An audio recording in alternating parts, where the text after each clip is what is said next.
I'm Dani from the Scotland and Malawi Partnerships Youth Committee. And today's podcast, we're going to be looking at the topic of climate justice. It's kind of the theme of the Youth Festival is both climate change and the topics of race and equality.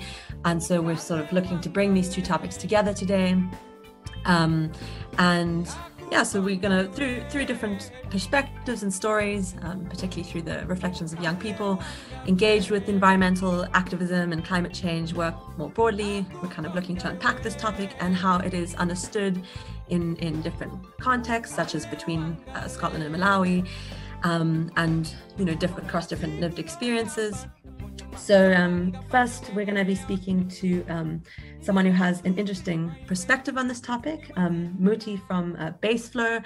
Hi, Muthi. I'd love it if you could introduce yourself and tell us a little bit about how you got involved with climate work and what you're currently doing. Hi, Dani. Thanks. As you said, my name is Muthi. My surname is a bit difficult for most people to pronounce. It's Nhlema.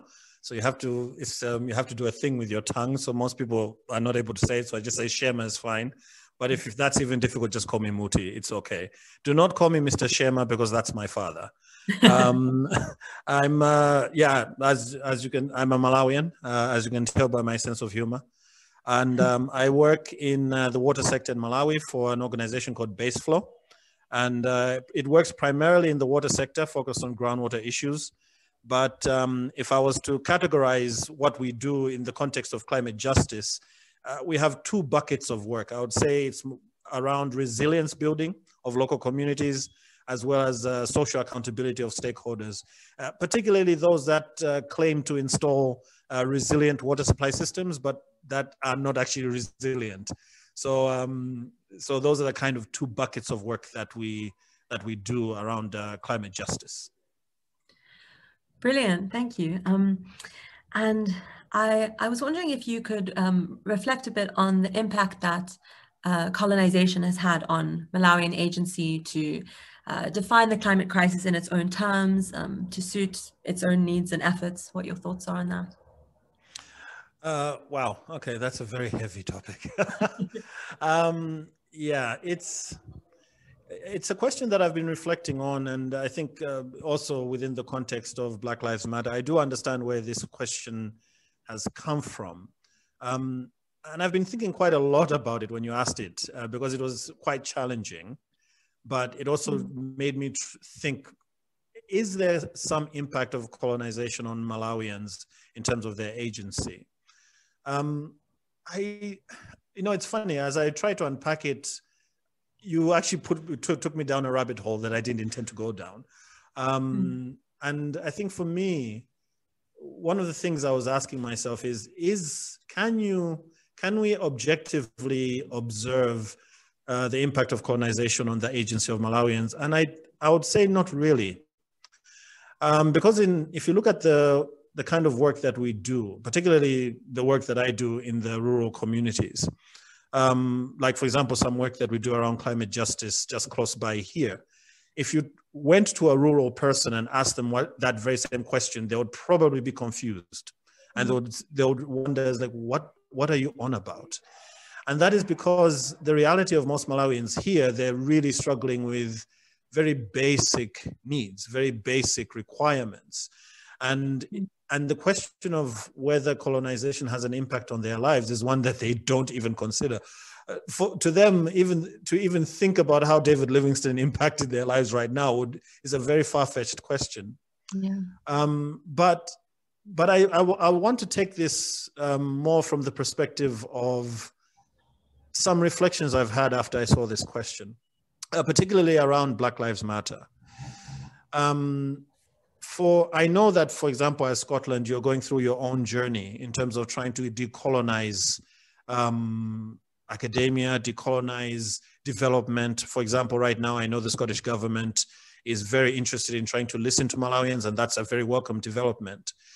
And I remember I was asked a question, particularly around the question of Black Lives Matter and decolonization and what it meant for Malawi. And it's very interesting. I thought that would be an easy question to answer, and it wasn't. It was a very difficult question, surprisingly. And I couldn't unpack why it was difficult. because you'd think it's very obvious. I mean, Black Lives Matter, we understand what that is. We understand what decolonizing is. And I try to ask myself, what does that mean for Malawi, particularly in the context of climate justice? And I struggled, to be honest with you. I really struggled. But I went through, I'll call them layers of reflection, really trying to unpack what does that mean for me as a Malawian.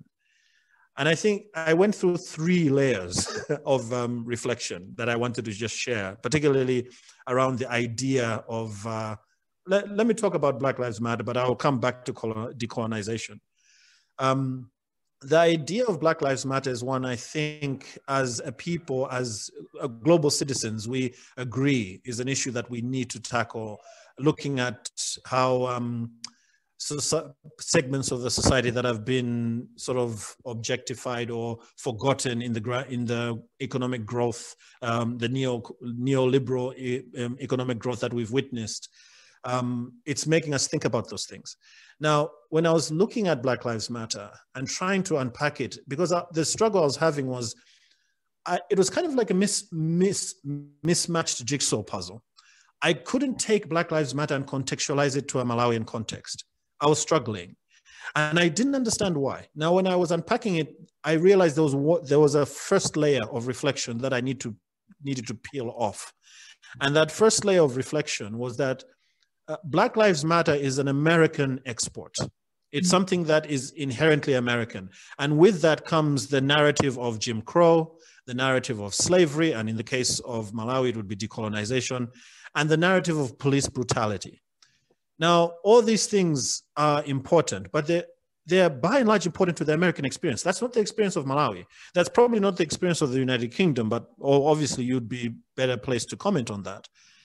And because it's not the narrative of Malawi, it made it very difficult for me to contextualize it, because by and large in Malawi, we don't have a problem, well, relatively, we don't have a problem with police brutality as much as it may seem in the Americas. Neither have we had anything similar to Jim Crow. And of course, we've had colonization up to about the 1960s, 1964. But still, exporting this American version of oppression, I realized was the first problem, was the first layer of reflection I had. I said, no, I can't import that. That's an American narrative. That's an American idea. So that was the first layer that I got past. I realized the first thing I was struggling with was this is an American narrative. And obviously that's not Malawi's story. That's not Scotland's story. And to take it wholesale would be a mistake in that regard. Now, and from there, when I peeled off that first layer, there was a second layer that I encountered, which was a bit more problematic. The second layer actually had to do with, it's kind of connected to the American experience, which is that Black Lives Matter is inherently about Black people versus white people. And that I struggled with a lot, because essentially what it postulates is that Black people are always the oppressed and white people are always the oppressors. So it doesn't matter what the circumstance, it doesn't matter what the situation, white people will always be the oppressor and Black people will always be the oppressed. And I didn't agree with that premise. I didn't agree with that paradigm for various reasons. Because if you assume always, and you're a white person, and to assume that by virtue of your skin color, you are an oppressor, when I know nothing about you, I know absolutely nothing about your history. I know absolutely nothing about what you have gone through. And for me to assume you're an oppressor, it's kind of arrogant of me to suggest that.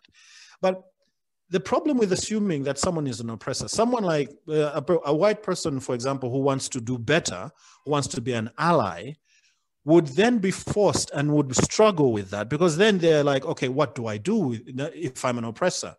Now, what is happening, and this is something I think a lot of white people are struggling with, is that if you want to help, like you want to help with racial equality, and that's all fair and good. You want to support, for example, climate justice work in Malawi, that's fair and good. But the moment you want to do that, you're accused of being a white savior, okay? That's the first bind you're stuck in.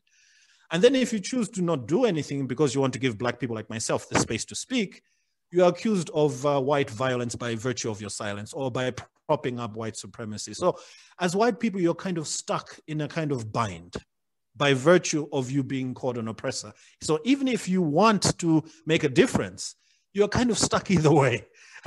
and then even if you want to absolve yourself of your white guilt or your supposed white privilege, it then becomes about you. It's not really about racial equality because you're more concerned with yourself and saying, well, I feel this white guilt. Can you absolve me of it, dear black man? And that's also self-centered. So, and that's the problem if you look at white people as purely the oppressors. It's a problematic position. However, the suggestion that black people are universally oppressed or people of color are universally oppressed is itself problematic, because then what it does is that any person of color will assume that therefore they can be absolved of any responsibility for their life circumstances. In the case of climate justice, for example, going to the decolonization question you asked earlier, how is colonization responsible for the climate justice problems we have now? If you actually go out into the field and look at the deforestation that's happening, it's not white people that are doing that. It is black people that are doing that. It's Malawians in this case. If you look at, for example, there was a recent case in Malawi where an undercover reporter uncovered a syndicate where people are smuggling charcoal, which is illegal, by the way, and the police are in on it. No white person was involved there. It was black people that did that. Now, if you say that black people are always the oppressed, you give them an excuse to say, well, then I'm not responsible for my actions because I'm the one who's oppressed. And that's the basic fundamental problem with that. And also it nullifies any agency they have. And this goes to the agency question, because if we claim that the problems that black people have in modern times are because of things that happened 100 years ago, then I can gladly blame you for all my problems. because then I have no agency, because you've told me I have no agency. And you've also told me that, well, I can be absolved of any problem or any of my decisions or outcome of my decisions by virtue of my skin color. And that is problematic. So that second layer, looking at white people as the oppressors and black people as always being oppressed, I fundamentally disagree with, because it's problematic either way. And what kind of a world would we have if we only looked at people by virtue of their skin color or judged them by virtue of their skin color? I don't want to live in a world like that. I want to look at you, Dani, as Dani. You're just a person who happens to be a woman and who also happens to be white. That's all that should matter. What should matter is that you're a human being. And the third and final layer, and I think this is where I'm at right now, is that Black Lives Matter and decolonization and all these things, what is the purpose? What is at the core of these things? And I think it's two fundamental things. And this is where I've settled at now. I don't know where I'll be tomorrow. Number one, it's about empathy. And number two, it's about accountability. Decolonization, trying to decolonize the past and looking at the past, is really looking at how can the things that were perpetrated on Black people we can attribute the current state of things to the past. And I don't think there's anything wrong with that. And also with Black Lives Matter, it's about trying to understand how can we dissect or unpack or deconstruct the current position or state of Black people in the world, and how much of that is due to systemic problems and how much of that is the responsibility of Black people themselves. But inherently, it's about empathy. That's number one. And that is putting yourself in the shoes of other people. And I think what climate change is showing is the world is now realizing, particularly the Western world, is realizing that their actions in terms of, for example, the greenhouse emissions, that most of the developed world has contributed almost 70% of the greenhouse gas emissions in the world. They're realizing that that is their own fault.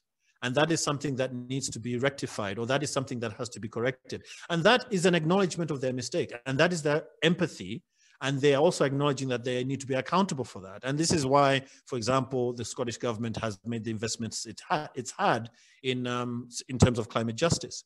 So this journey of decolonization and the journey of Black Lives Matter is meant to help us really unpack historical injustices, social injustices, and seeing how we can look at things from the lens of those who are disadvantaged, and to be accountable where we can to each other as human beings. That is what I think decolonization and Black Lives Matter is about. It's about empathy and accountability. However, if we spend too much time in the past, we will not be able to deal with the problems that we have now. We can learn from the past, we can try to deconstruct the past, but we shouldn't spend too much time in the past, because it is very easy to get bogged down and we don't deal with the realities that we have right now. Actually, because there are lots of young people at this conference, I'll give an example of Game of Thrones, which I'm sure you've seen. The climate change situation, actually the author of Game of Thrones said that the White Walkers in the series were sort of a symbol for climate change, actually. So you have the White Walkers coming towards the wall. And what are the kingdoms doing? What are the Lannisters doing? What are all these other kingdoms doing? They're fighting amongst themselves instead of dealing with the problem that is coming on the other end of the wall.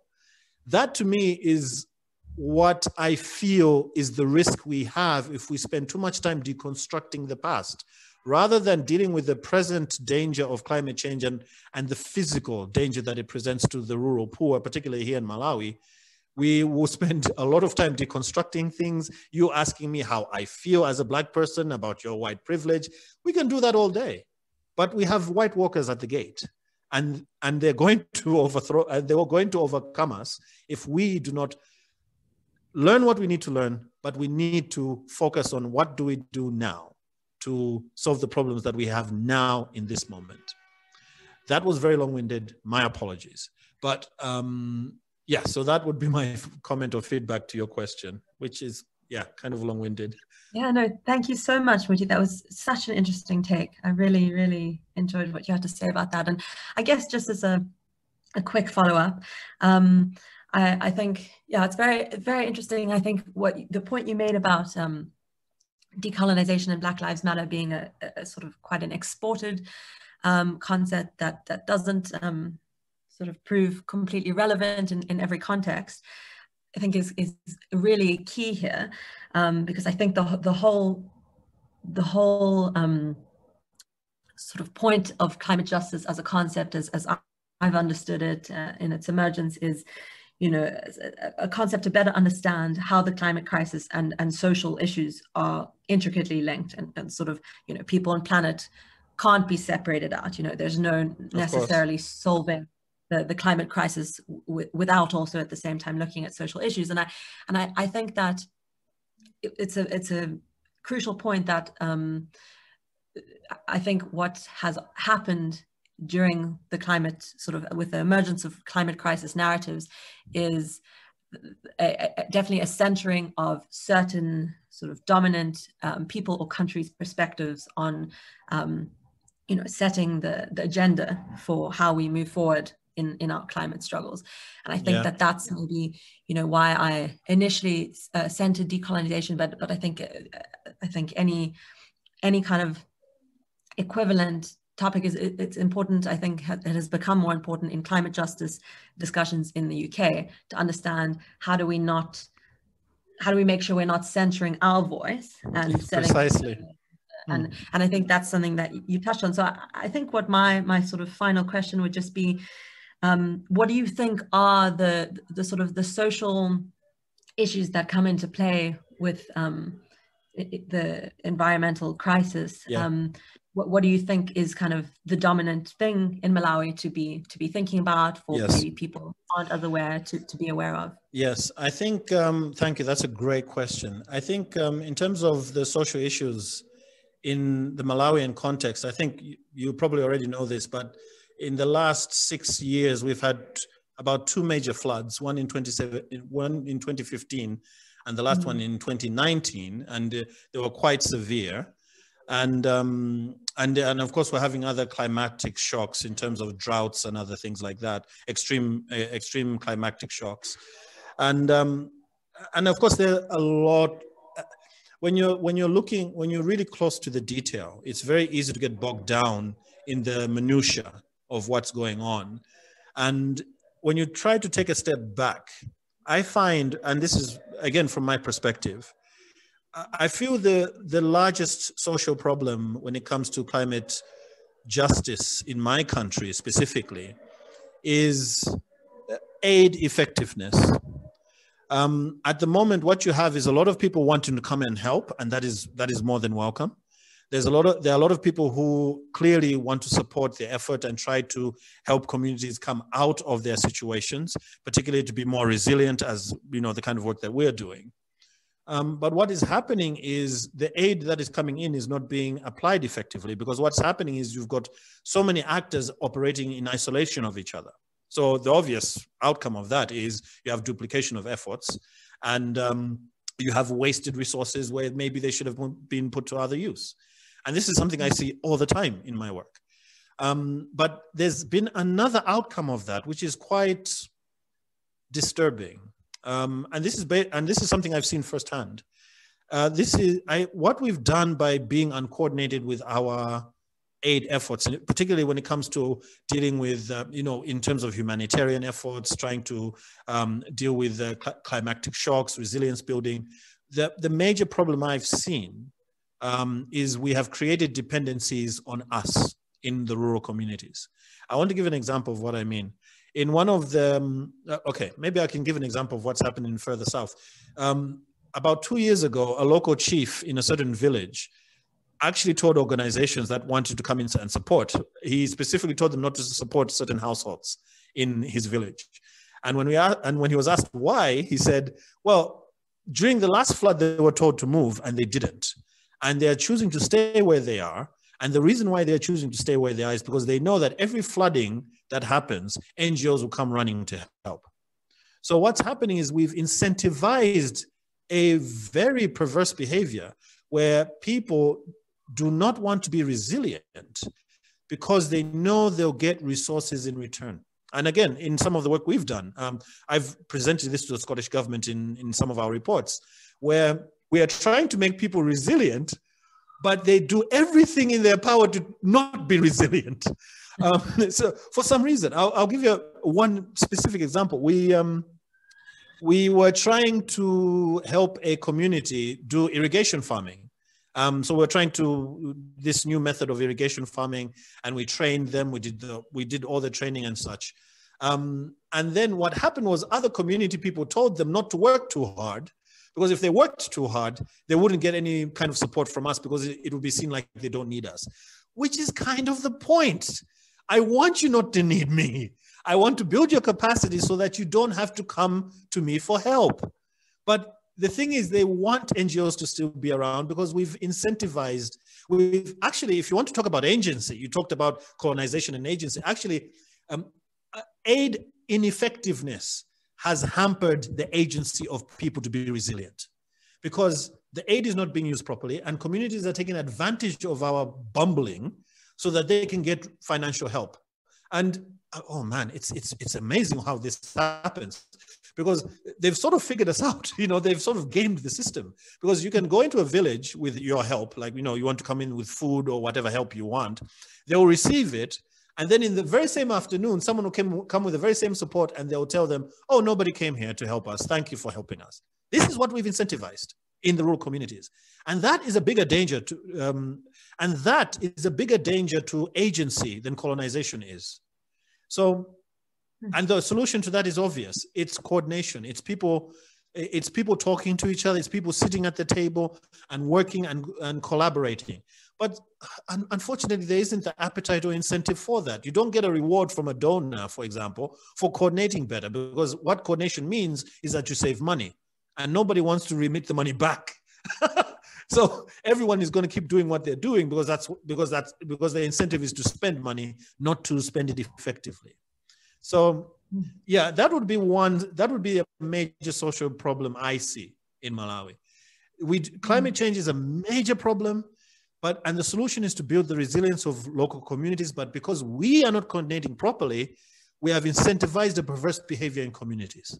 And that is why almost every 2 or 3 years when we have a major flood, it's the same story. People get flooded, people come in to help, and we hope we've solved the problem by shifting people, but then people go right back because they know that the NGOs will come driving down that hill with the foreign aid that will cushion them for a couple of months. So, not to be a pessimist, but it's what I see from my end. Yeah, thank you. So fascinating. So better, more coordinated aid efforts, and then I suppose also efforts that assist the sort of the building of people and communities' own resilience, as opposed to the the typical charity model of sort of top-down approach. That's Precisely. Fascinating. Thank you so much, Muthi. But if I was going to add one last thing, a simple sentence. The question of what does Black Lives Matter mean for Malawi? Actually, the slogan shouldn't be Black Lives Matter. In Malawi, I think the slogan should be Black lives must matter first to Black people.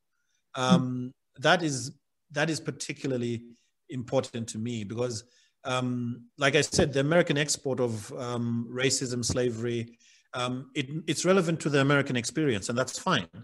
If we were to contextualize it in Malawi, it has a completely different form. It has the form of tribalism, for example, which is very subtle, to be fair. It's not like, it's not something that you as a foreigner would notice, but someone like me, I see it all the time. And it influences decisions, it influences allocation of resources, support, even in the climate justice sphere. So if anything, in Malawi, what does Black Lives Matter mean? Black lives must matter to Black people first, before we start demanding white people to care about Black lives. Black people need to care about each other first. That would be the last thing I say. Thank you so much, Muthi. That was brilliant. Really, really interesting to talk to you about this. And I hope we can have further conversations in the future. Thank you. You're welcome, and all the best, and stay safe.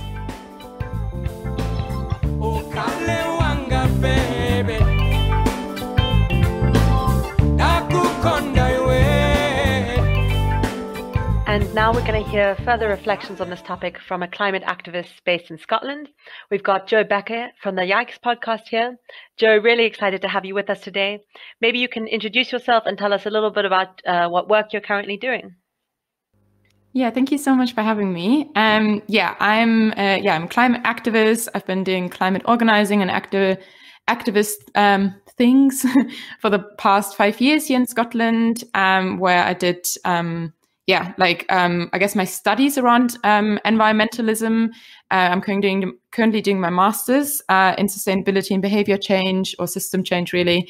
I guess my interests around activism have always been fueled through growing up in Germany, being taught a lot about history, and also my current lived experiences and privileges growing up in Europe. And I guess my climate activism is a connection between being interested in the environment, environmentalism, but also human rights. And I'm currently doing that through the Yikes podcast, but also writing and I guess also my academic work.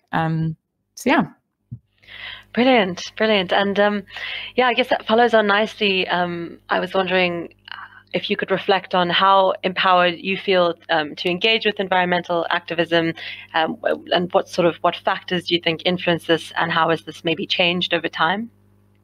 I think growing up in Germany, I've always been taught in the environment that I was in a lot around being silent in systems of oppressions is being complicit. And I think I've always felt this great responsibility on my shoulders to be aware and to learn about the privilege that I am, that I live in and that I have in my life, but also how just being aware of them doesn't actually change anything, and therefore, being active and playing an active role for social change is, I guess, kind of my basic duty.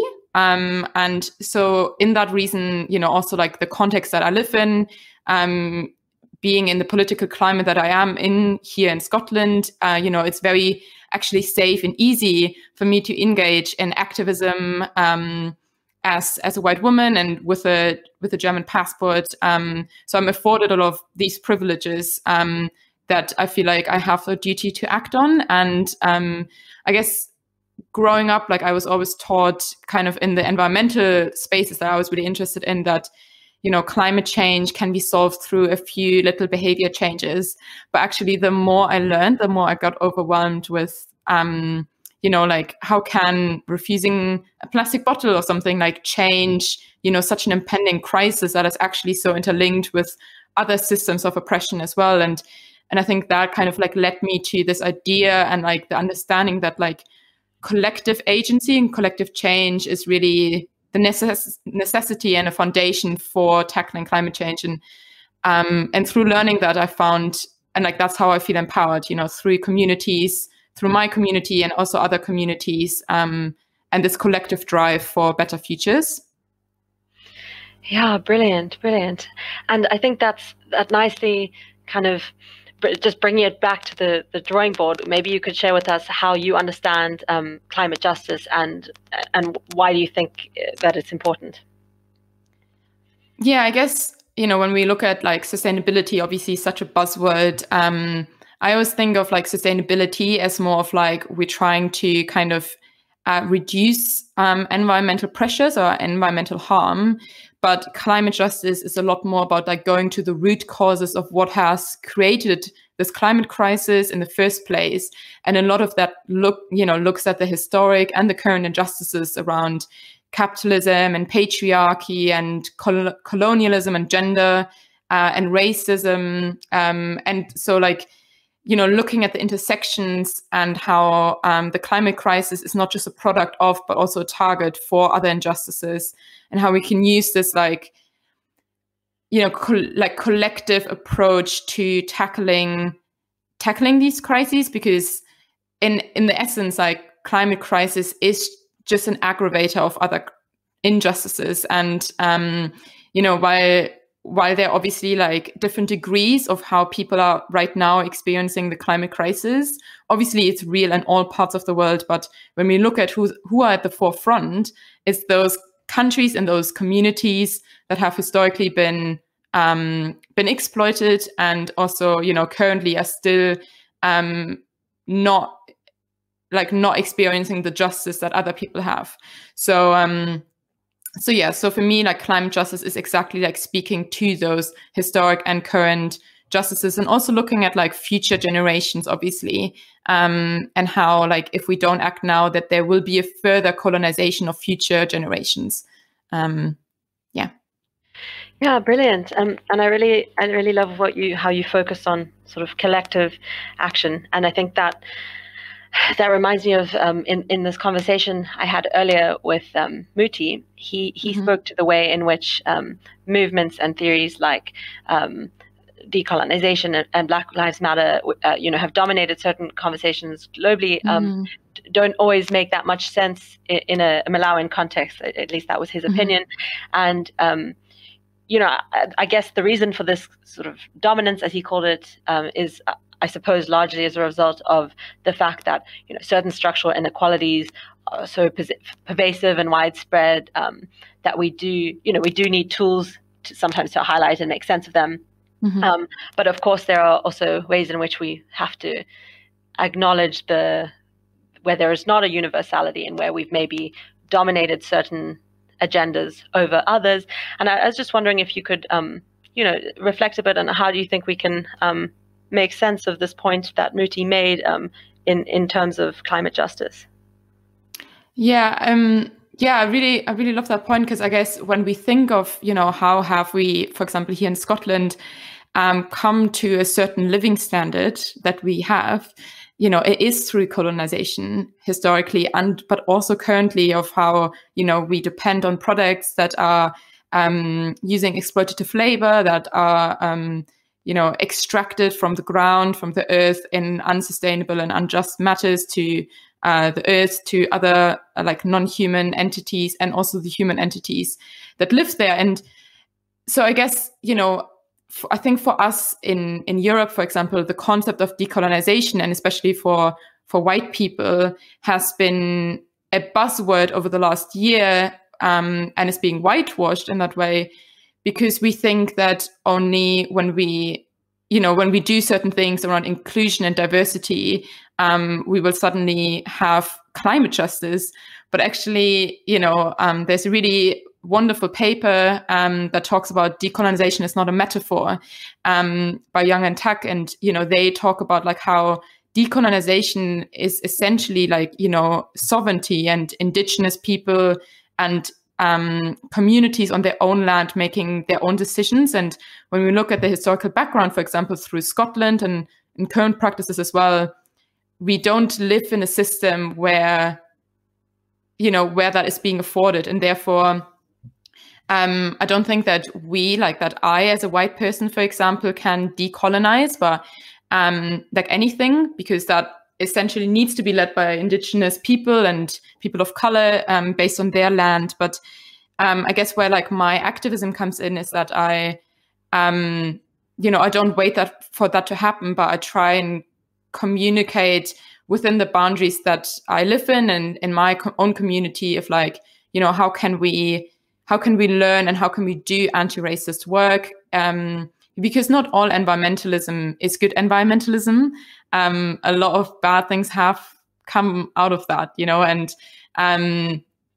and therefore I guess like partnerships with international communities is super important because we can learn from them, and actually rather than always thinking we have to teach them, which is a very mindset also from colonialism. We can actually like kind of flip the coin and be like, well, let's listen actually to the voices at the front lines of climate change and other issues as well, obviously, and listen to their perspectives and actually learn from them this time. Like less theorizing of justice and more practice of justice. Yeah. And how do you think that your experience of engaging with the climate crisis in Scotland maybe differs to someone, a young person also in a country like Malawi?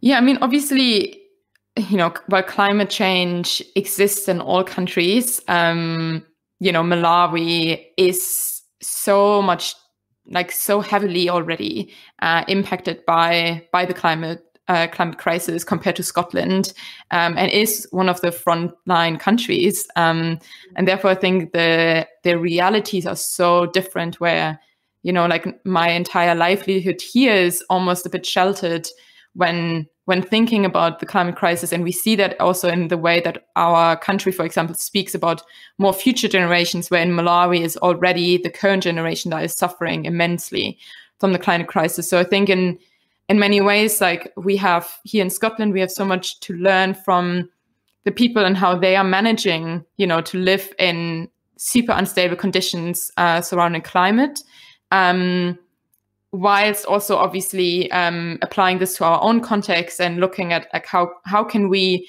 in the short term, manage our kind of resources and consumption levels, whilst thinking about the bigger picture and building these alliances. Yeah, brilliant. And I think that's the last sort of thing I want to ask following on from that is what you believe to be important going forward in climate justice work, in thinking about, what opportunities there are for two countries like Scotland and Malawi to learn from each other, and how might sort of a partnership like this one improve access and agency in climate change efforts. Yeah, something that like I keep on coming back to is a quote by Ahmed, who said that there's no guarantee in being just in the pursuits of justice. And like for me, I think like climate justice work is, while it's a concept and while it's work, but it's also like a personal, I guess, like practice for me that I constantly reevaluate, like when and how I can learn from people at the front lines, how I can, best create conditions here in Scotland in the context of, advocating for climate justice for our communities, but also, building better coalitions globally. And I do believe that a lot of climate justice work will need to be localized, but still I think we can learn so much through international partnerships, and also raise awareness, here in Scotland about how the conditions around climate change are already affecting people, for example, in Malawi. And especially looking forward of how we build new futures, how we build collective liberation. I think that's essential in considering how historic and current practices shape, climate change and need to be addressed if we want collective liberation in the future. Mm. Yeah, brilliant. Thank you so much, Jo. It's been such a pleasure speaking to you today. I really appreciate you coming on to speak to us. Thank you so much.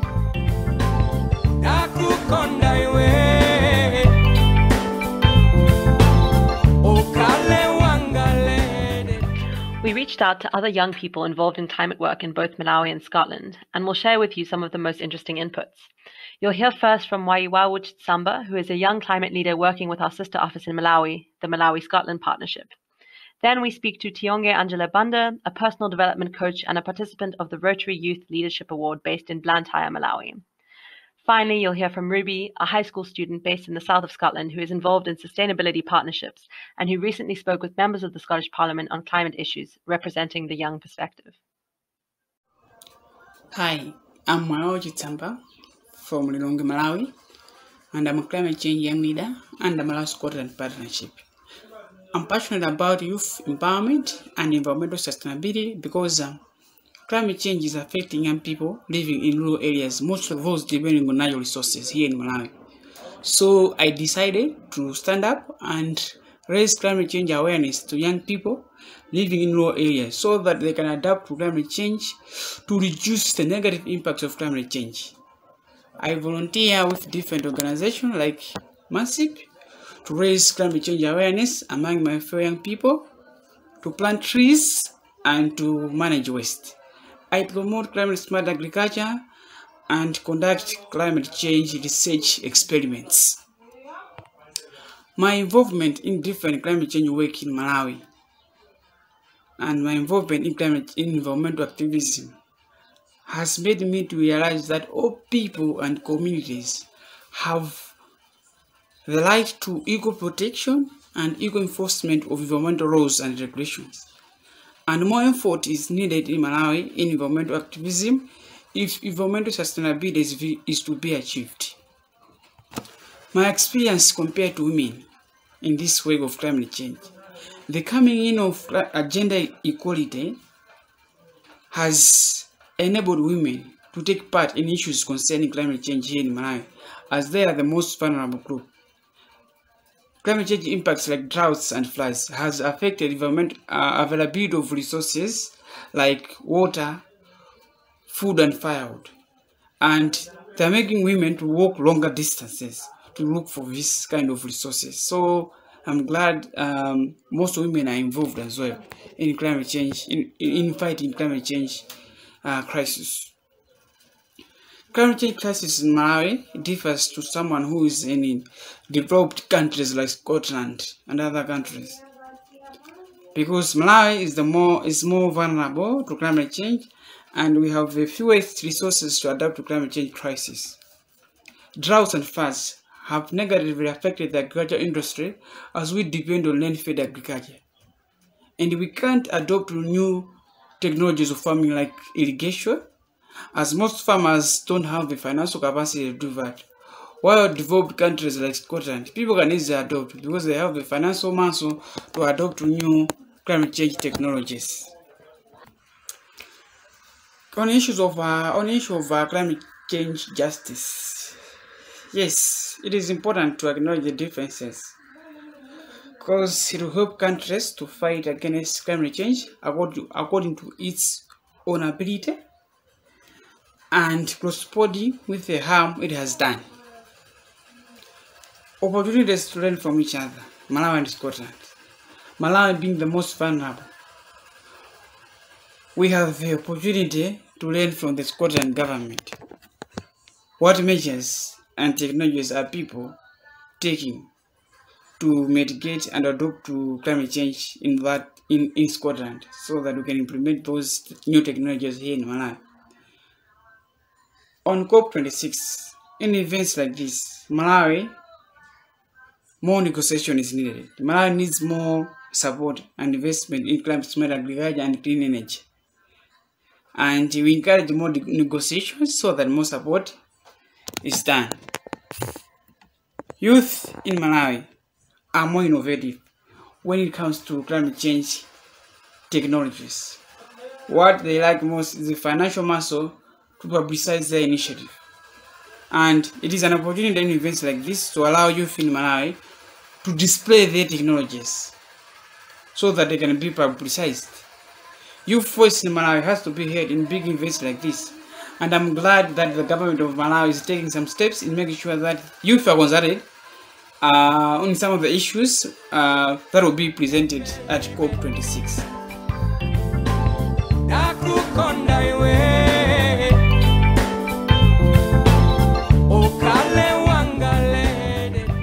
My name is Tionge Angella Banda, also known as Tiwi. How did I know, or how did I get involved in climate work? I got involved in climate work through a leadership program that was held in Malawi between the partnership Malawi and Scotland. It was a youth leadership award organized by Rotary Club called Rotary Youth Leadership Award. I was lucky enough to be a part of the participants that went there to learn so much about climate change. At first, I was a very ignorant person. I did not really pay attention to climate until I went for that leadership training and came back. I came back with so much knowledge and I just wanted to do more. That's how I got to know about climate work. Why did I get involved in climate work? I got involved because I saw what I did not previously see. So being out there and getting engaged with the community, seeing the whole process of how a tree blossoms from being a seed into what we see, and how much it benefits us as people, and how so well we connect with nature, really got me inspired to be connected to this. At the same time, I'm just naturally a person that loves nature. So being involved in such activities is so welcoming for me, and I feel like I am supposed to take care of nature as it already takes care of me. How empowered am I to engage in environmental activism? I'm so empowered because the very first thing I look at when I visit a community is how clean the environments are. What factors do I think influence this? The consciousness and awareness I was brought to light. Civic education. Civic education is a very, very huge factor that influences my action, ability to be able to see. How has this perhaps changed over time?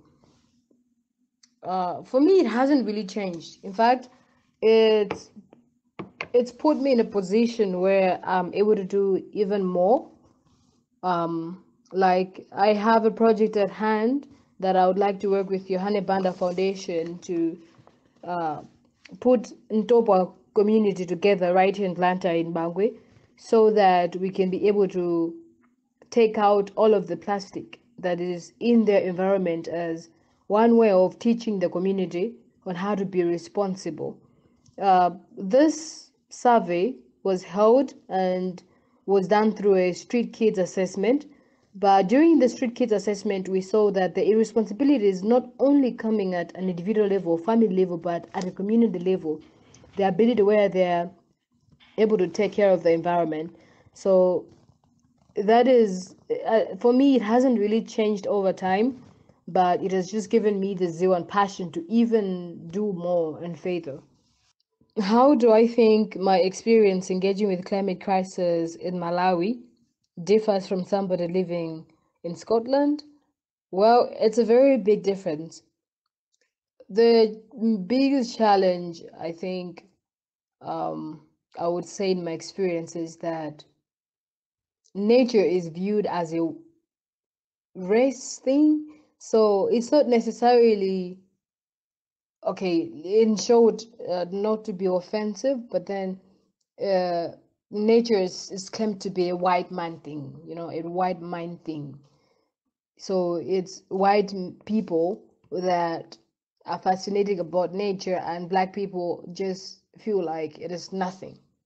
So how we take care of the environment also differs from how a person living in Scotland might take care of environment, depending on the knowledge and the type of experience with the environment they've had.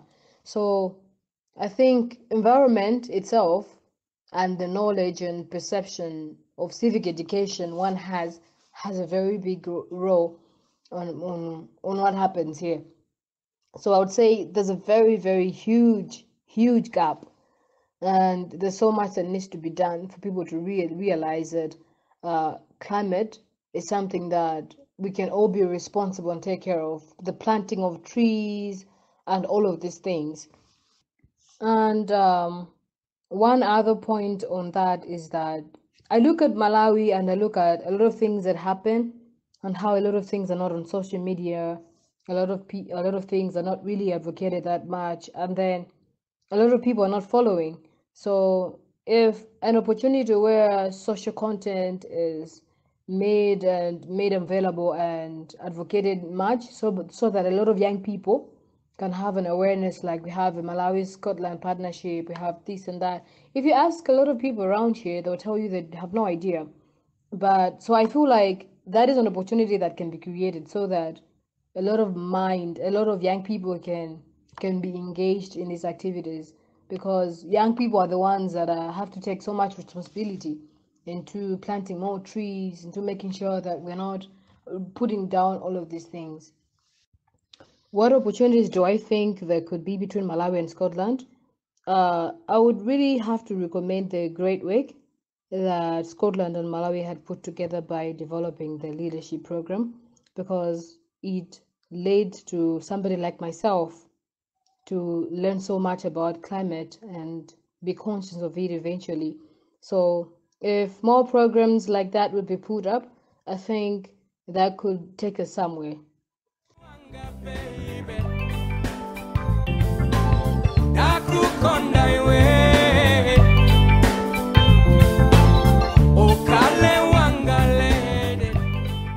Hi, I'm Ruby, I'm 17 and I'm in S6, which is the last year of high school in Scotland.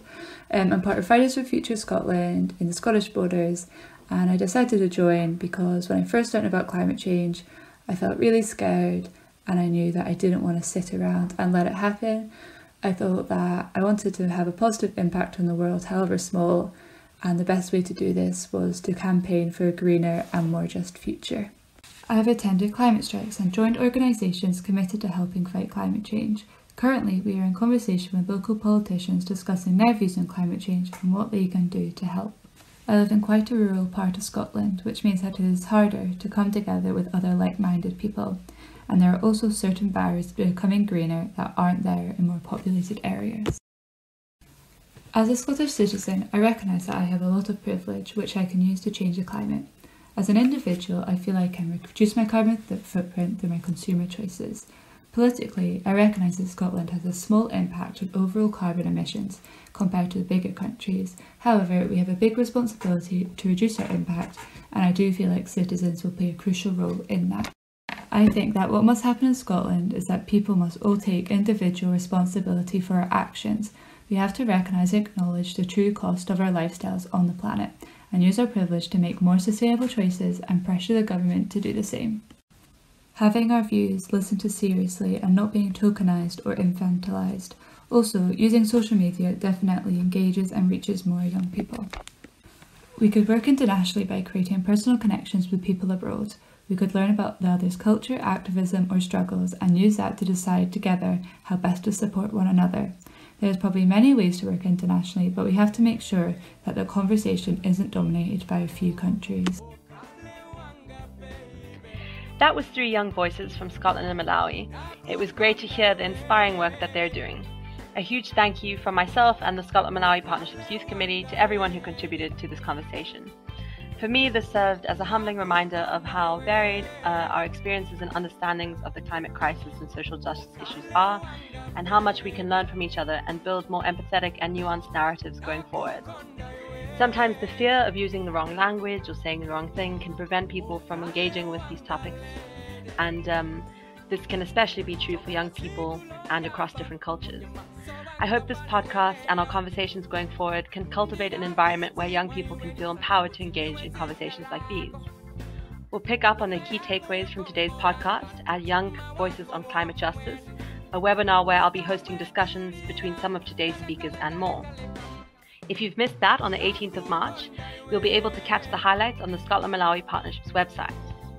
If you have any reflections on today that you'd like to share, engage with us on Instagram at @ScotMalawiYouth. My name is Dani Legas. I've been your host today, and I look forward to hearing your thoughts and reflections on this.